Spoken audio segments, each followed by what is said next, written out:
পাঠদান দিয়ে যাচ্ছে, অথচ 1 টাকা পাচ্ছে না। ভুটান থেকে জলবিদ্যুৎ আনতে ভারতের নীতিগত সম্মতি পেয়েছে বাংলাদেশ। নয়াদিল্লির এই মনোভাবের কথা বাংলাদেশকে স্পষ্ট করেছেন ভারতের পররাষ্ট্রমন্ত্রী সুষমা স্বরাজ। এদিকে ভুটানে বিনিয়োগ করে জলবিদ্যুৎ আনতে ঢাকা নয়াদিল্লি থিম্পু ত্রিপক্ষীয় সমঝোতা স্মারক চূড়ান্ত হচ্ছে মাস 2 মধ্যেই।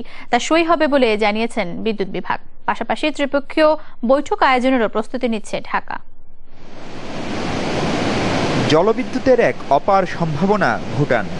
কমপক্ষে 30,000 মেগাওয়াট উৎপাদনের সক্ষমতা দেশটির, অথচ তাদের প্রয়োজন মাত্র হাজারখানেক মেগাওয়াট।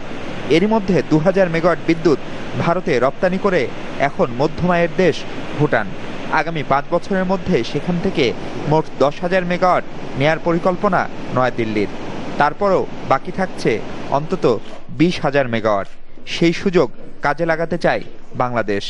ভুটানে বিনিয়োগ করে ভারতের মধ্য দিয়ে জলবিদ্যুৎ আনতে চায় ঢাকা। বাংলাদেশের এই প্রস্তাবে রাজি আছে ভুটানও।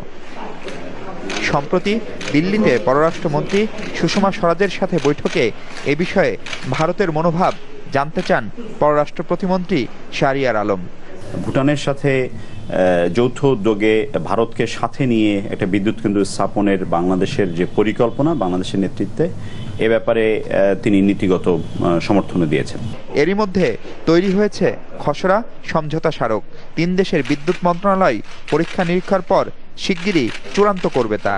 সেটি সই হলেই শুরু হবে ভুটান থেকে বাংলাদেশে বিদ্যুৎ আনার আনুষ্ঠানিকতা। ভুটান তো এক পাই রাজি, তারা ওখানে ইনভেস্টমেন্ট করুক, তাদের প্রাইম মিনিস্টার নিজে কথা দিয়েছে। আমরা চাচ্ছি এই যে ত্রিদেশীয় একটা মিটিং করতে, ভুটান, ইন্ডিয়া, বাংলাদেশ, আমার তরফ থেকে, মানে মন্ত্রণালয়ের তরফ থেকে যেটা হচ্ছে সেটা তো আমাদের একটা এমইউ সাইন হবে। ভুটান বাংলাদেশের পরীক্ষিত বন্ধু। স্বাধীনতার পর বাংলাদেশকে প্রথম স্বীকৃতি দিয়েছিল দেশটি। জলবিদ্যুৎ আনতে পারলে সেই বন্ধুত্ব নতুন মাত্রা পাবে, এমন মত নীতি নির্ধারকদের। মাহফুজ মিশু, যমুনা নিউজ, ঢাকা। দুপুরে বাংলাদেশের